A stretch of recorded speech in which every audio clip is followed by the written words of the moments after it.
So I'm sorry for putting out this video so late on Friday. I have been traveling and I just got back into town. So this Shabbos in particular, following the horrific atrocity that took place last Shabbos in Pittsburgh with the murder of 11 innocent men and women who were in a synagogue praying. There's a real effort now, this movement for hashtag show up for Shabbat, that Jews the world over are making the effort this week that they should be there. They should make it to synagogue. In a lot of communities, this is an interfaith process of just getting people to show support, to recognize the importance of not allowing terror and horror and evil to scare us from where we should be. So the fact that there are going to be so many Jews making the effort to be in synagogues this Shabbat, and then what is it that's going to be read, is the Torah portion that's called Chayei Sarah, which means the life of Sarah, of our matriarch. And yet the Torah portion begins with her death, telling us that she passed away. So the immediate question is always, why isn't the portion called the death of Sarah? And the explanation is because, as the sages teach, it says that the righteous live on even after they're no longer living, whereas the wicked are considered dead even in their lifetime. So even while they're alive, they're really dead. They're emotionally dead, they're spiritually dead, they're the walking dead. They're physically alive, but there's no life to them. Whereas when a person is righteous, they never truly die. They're always part of this world because of their impact. So the Torah portion begins telling us of her death, and yet the entire portion is dedicated as the life of Sarah. And we see that with her in particular, that not only does she live on in her son, in Isaac, who she births, but to this day, if we don't know a person's Jewish mother's name, or we don't know the name at all, the person is referred to as the son or daughter of Sarah, that she is all of our mothers, that she lives on in each and every one of us.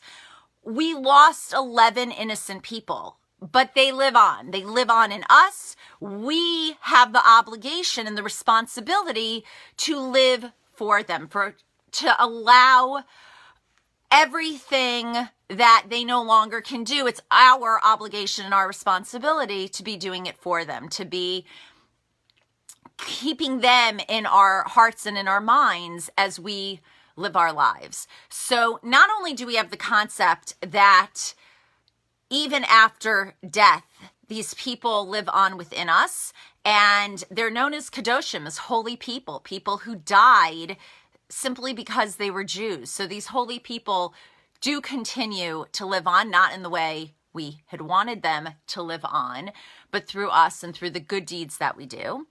But more so, the Torah portion actually continues with Abraham being described as both a stranger and a resident. So once again, this contradiction. We have the death of Sarah in the Torah portion called the life of Sarah, and then we're told that Abraham is both a stranger and a resident. And there's a beautiful explanation from the Lubavitcher Rebbe that shows us that this is a guideline for how we're supposed to live our lives.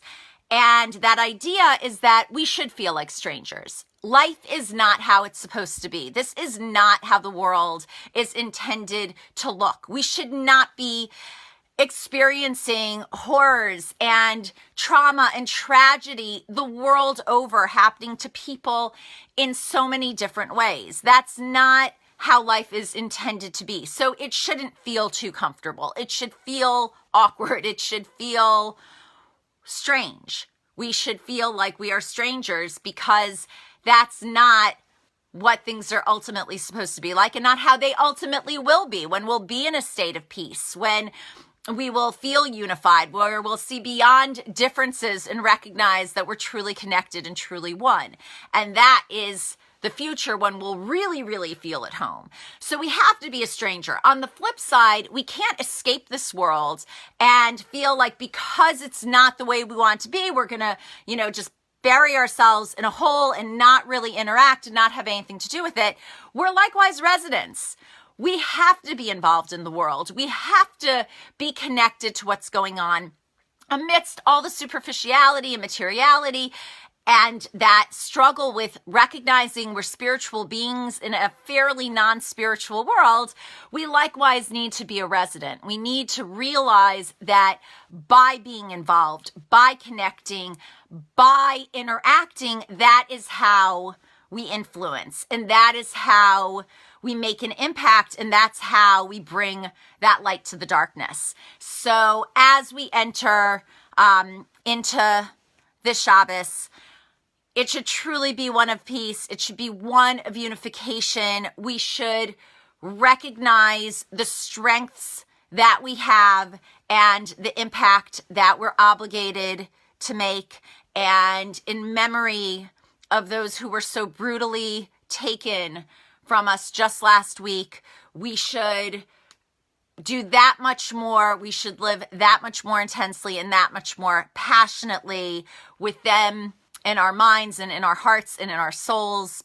And we should recognize that as we are reading about the life of Sarah, that those righteous and all the righteous will continue to live on and both inspire us and live through us. So good Shabbos, and hopefully everybody will be able to celebrate it in that much more powerful and meaningful of a way this week.